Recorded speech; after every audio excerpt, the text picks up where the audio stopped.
Welcome, ladies and gentlemen, to Are You Afraid of the Mark? I'm Josh Ruxall. Joining me is... Brad McLaughlin. And we have a very special guest today, Thunder Rosa. Thank you for coming on the show. Thank you. Thank you for having me. All right, so we're going to go with the basic question that we get every time we start this podcast. How'd you get your start in pro wrestling? Oh, what again?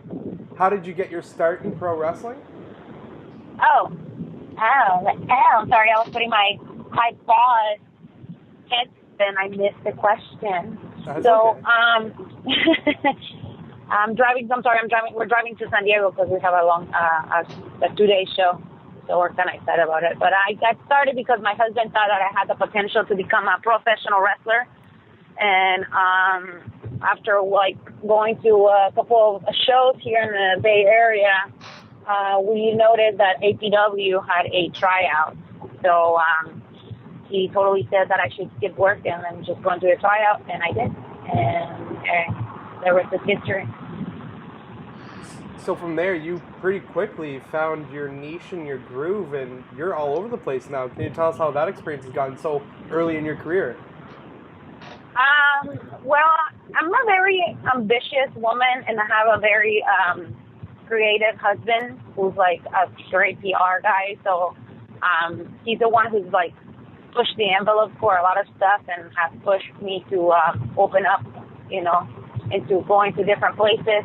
And again, I think I was like telling somebody, being in the right place at the right time and knowing the right people, and just like rubbing the right elbows, I think that's what has helped me to get where I've been in a way. Everything that we have done is because, people believe in my abilities and believe in what we do and what we offer. So I have been able to really, really be able to travel and just like make sure that we take care of take opportunities that have been offered to us, like the Mexico or the Japan or the Midwest, the East Coast, and it's all through like social media and all through social media, most of it. My husband is my PR guy, so he's like always like looking at numbers, looking at things. So while I'm training and like looking into how I develop my character, he looks into develop what it needs to be done to move forward, and to touch more different population all the time. So when you first started off, you were a valet, ring card girl for Big Time and All Pro. Were you training to be a wrestler during that time? Yes, I was. I was actually, before I got into the ring, I started first like physically training to get in the ring. So I needed to get in shape, and I didn't want to get in the ring before that because I wanted to learn like everything. I wanted to learn how to put the ring up. I wanted to learn like my whereabouts in the ring. I needed to learn everything because I don't come from a wrestling background. I learned wrestling when I was 27 years old. Wow. It's a new language of wrestling. I watched wrestling when I was young, but it wasn't like I knew moves, I knew the people, I knew the history. I'm learning everything as I go. That's awesome. So, Josh, you talked about like you've got a lot of success early on, but one of the things that's amazing to me is how quickly you got to Japan, which seemed to be one of your goals. What was it like to be able to go to Japan, and what was it like wrestling that strong style over there I think you were there for 3 months? Well, like I said, being at the right place at the right time and getting to know the right people, that's how Japan happened. And the opportunity came up out of nowhere, where they were, doing this tryout like in front of USA, and I was asked to go. They give me a month to get all my stuff together, and because I'm always, like I said, I'm always eager and very happy, and like I have a strong support system at home, I was able to achieve that. The strong style, well, it didn't get me by surprise. I was expecting a lot more from what my friends told me, but it was really good because like now it's like I feel like I can take on everything. Like that's what I like about my experience in Japan, that it made me really realize what I'm capable of just like putting my mind into it, but not being afraid of doing certain things. And ever since then, is like the strong style and like the lucha libre. The interest for lucha libre just grew from being there. So I'm really grateful for that opportunity and for like the coaches and the mentors that I had when I was in Japan. Before you started on Lucha Underground, your character Thunder Rosa was very big on the independent scene. How'd you come up with your Thunder Rosa character? Well, Thunder Rosa was born in a car ride with one of my friends. His name was Donovan Troy, and my husband, Brian Cervantes. And then we were all like listening to songs and coming up with a character before. This is before I even was a wrestler. We were like, what are we gonna name her? And I was like, I don't know, just like throwing names and stuff. And I back then I was working in this place called Thunder Rosa, which is a rehab facility for teenagers that have dual diagnosis. So both of them were like Thunder something. What about Thunder Rosa? It's like Thunder, the American, and the Rosa is like the Latino. I was like, oh, that sounds cool. And ever since then, it's like Thunder Rosa. And it's like, for me, it's just a reminder of how like the dream or a hope that you have for something can happen. And Thunder Rosa is that for me. Like every time I train or every time I go for runs and stuff that I used to go on runs with some of my clients there that have passed away, I remember that. I remember talking to them about, hey, I'm going to become a wrestler, man, and my name is going to be Thunder Rosa. And they'll be like, yeah, you're crazy, but I think you're going to do it. So it always reminds me where I came from and what I'm striving for and what I'm doing this for, So that's where I came from. I believe you had mentioned that Donovan Troy. What's it like? What was it like having a male valet with you? Because his character is awesome. Well, we were really good friends when we were working at Thunder Rosa, so we feed off each other, and I learned a lot when I was cutting promos with him, and we just clicked. It was a really good beginning because we were getting creative and we were all thinking about things to do and like just killing it up and stuff. So like some of my early matches, he was there and he was like really fun. There was one specific that I really enjoyed from PCW and he was there. And this is like my match before I went to Japan too. It was really cool. Like the dynamic, it was really, really cool. So 1 year into your career, you get the call, they want you for Lucha Underground. How does that all play out? It would, again, that universe plays everything in the right places at the right time. The guys went to a Stardom USA show in Los Angeles, and they heard of me through people that work in staff. They were like, oh, you should check this girl out, Thunder Rosa. They went to one of the shows at AWS, and they saw me. This is right after I came from Japan. And they knew who I was, and then a couple of the guys were like, they were looking for female talent, and they're like, who should we look at? And they were like, oh, this girl's local. Well, she's not that local, but she lives in Oakland. Thunder Rosa, check her out. Then Stardom USA happened. I came out, as heel Thunder Rosa, and they were impressed, and they talked to one of the promoters in Mexico City too, that I've been talking to. So it was like the reference after reference, like she's a good worker, she's a quick learner, she'll do really well. And then, they talked to me and then they offered me the position at the Lucha Underground, which of course it would be dumb on my part to say no. And after like long thought, like 2 seconds, I said yes, and I signed the contract. I didn't know that they was gonna take me to this amazing journey of, and I'm not talking so much about what I've learned in the ring. It's like what I have learned outside of the ring and the people I've met, and that people I have worked with. That is like the dream of many, many people, Speaking of people you've worked with, the late great Roland Alexander, what was your relationship like with him? And I guess what was it like working with Roland? Well, Roland, it was the character. I think when we met him and the time that we hung out with him, it was a different Roland. It was like the reborn Roland. I think he knew that he didn't have a lot of time left. So he was really kind and he was really nice. He was always like looking after, my husband or me asking, like, how's he doing? Like, even when he was more sick than my husband was, we share several road trips and where we, like, were afraid of our lives because he was driving so slow and falling asleep on the, on the wheel. And it was just, like, really fun to hear his stories. He always tells you, like, a couple, like, there was 2 stories he will always tell us. And he was just like, well, and you told us that, so we will listen to it. And we used to love his voice. He was so funny. And that fun part, I think the part that we enjoyed the most was, like, when we went to the restaurant after the shows. Like, sometimes the restaurant was, like, we had to drive an hour away from where we were. It was, like, the opposite where we were supposed to go home. But we didn't care because we really enjoyed hanging out with him. And it was like,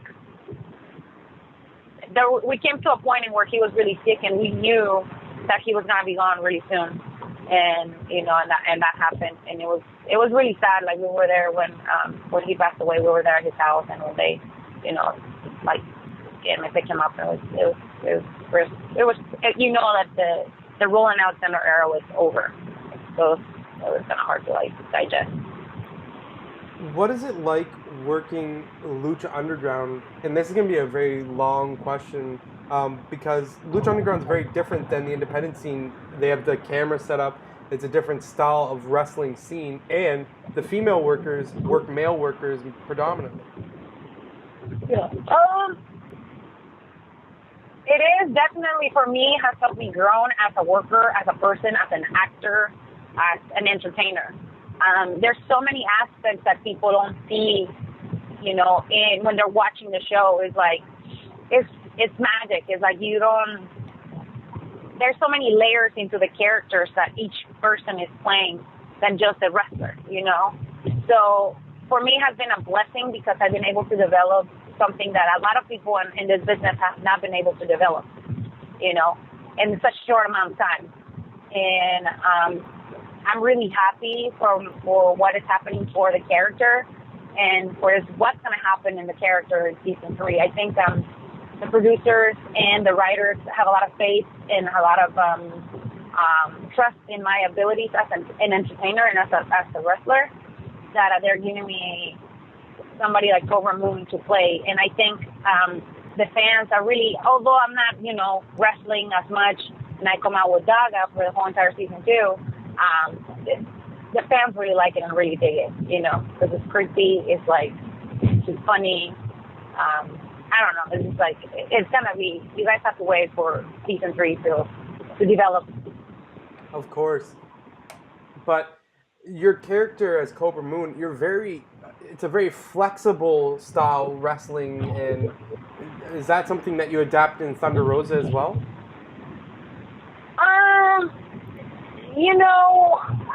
I use certain stuff that I use for Cobra Moon, but I try to allow myself as creatively, with some of my, and with my trainers too, because like that was like mainly one of my challenges because I'm so young in the business. I have to get super creative, and I have to like rely on people that have been in the business longer than I have to come up with like a moveset for this character, and Rick Luxury, he's wrestling personified in Northern California.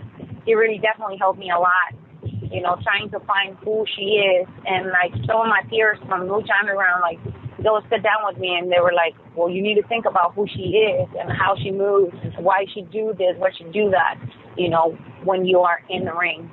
So I try not to use, like I said, I try to incorporate some of the stuff that Thunder Rosa uses when it's, when it makes sense.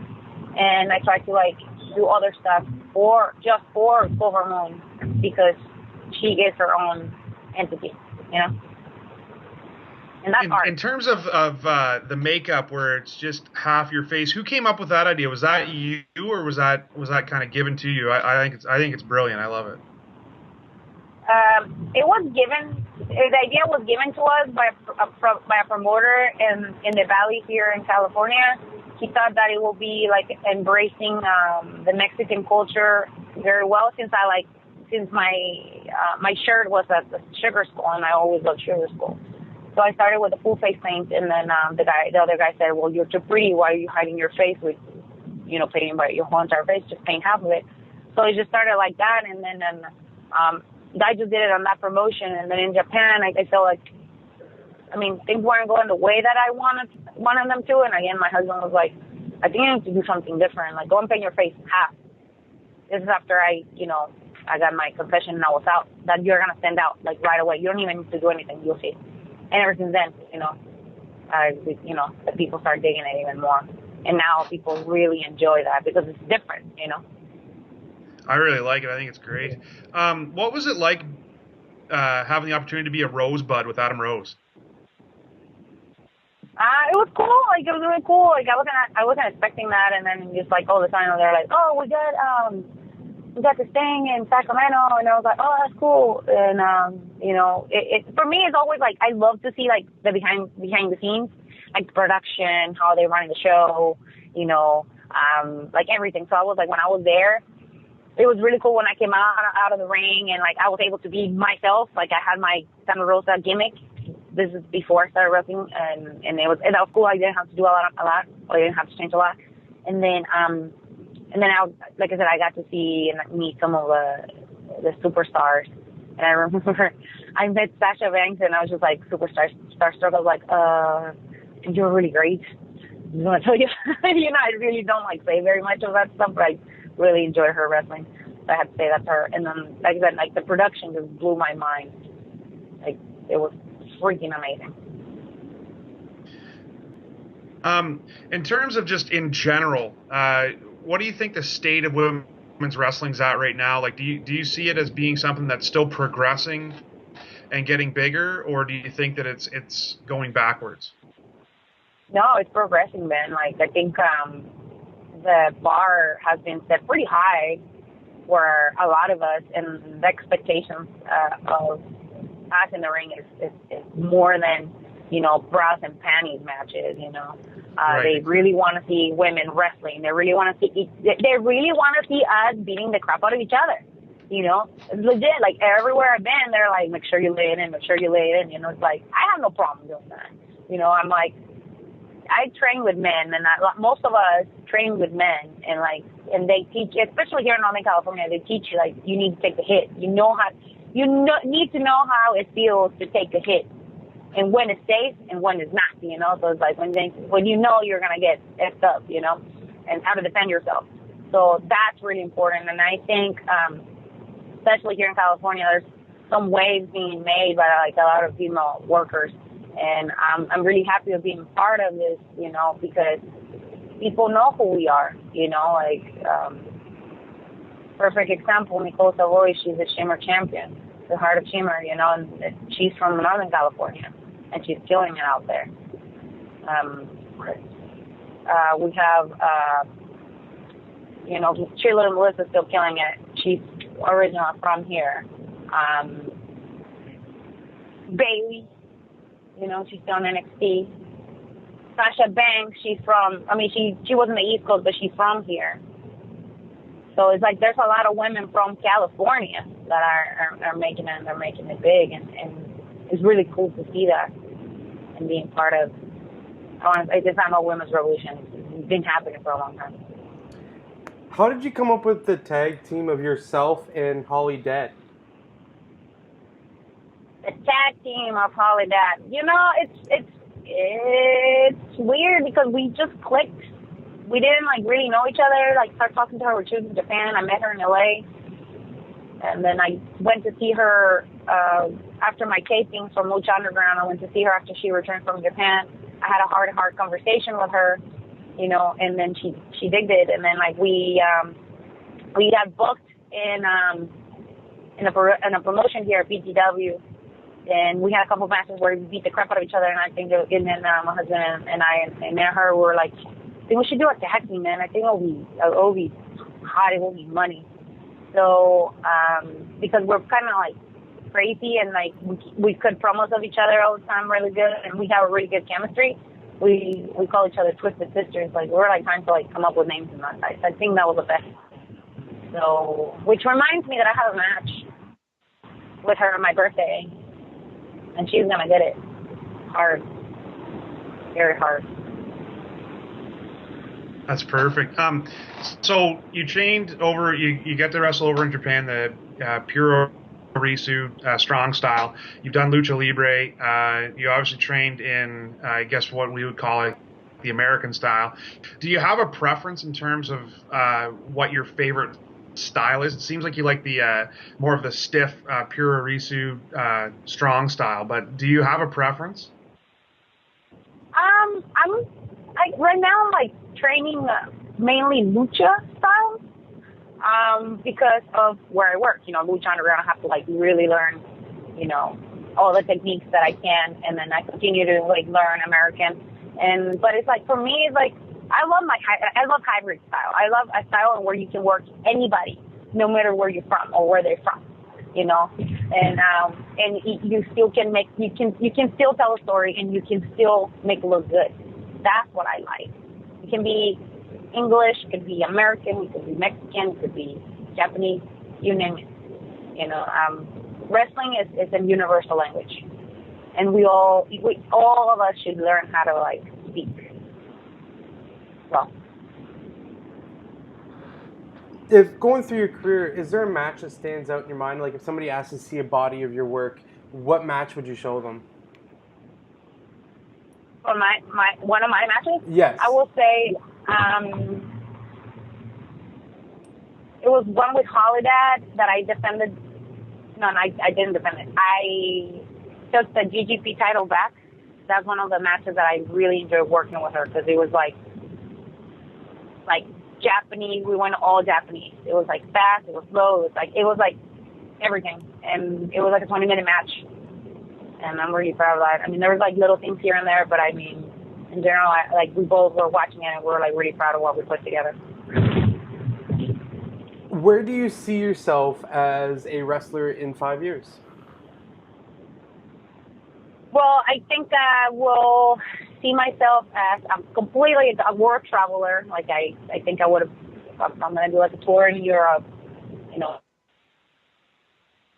and I'm hoping that I go around sometimes, but I would like to be like The Rock, kind of sort of doing some acting and stuff.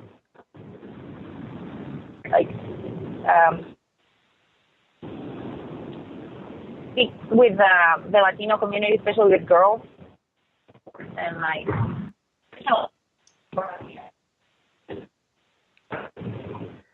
I like to do this through wrestling. Perfect. And then last question, if bookers want to get a hold of you, how can they do that?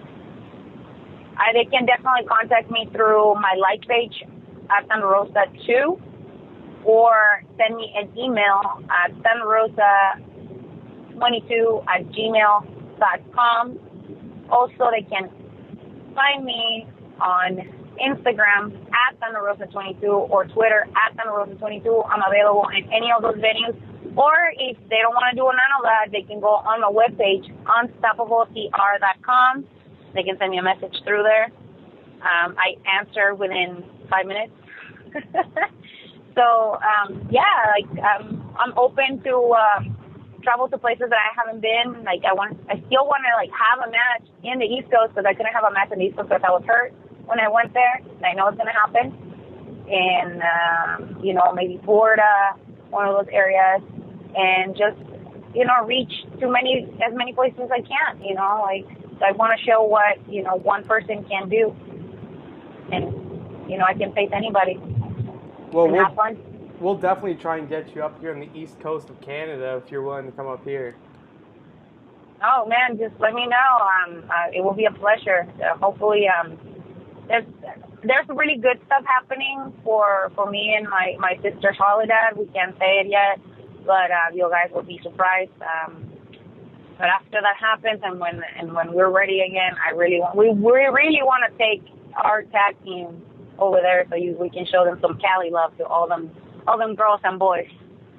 Perfect. We can't wait. Thank you, Mel, for coming on the podcast. No, thank you so much for having me, and don't forget to go on my social media, guys. You can get all my merchandise and special videos once you order them. Perfect. Once again, thank you very much for coming on Are You Afraid of the Mark with Brad and Josh.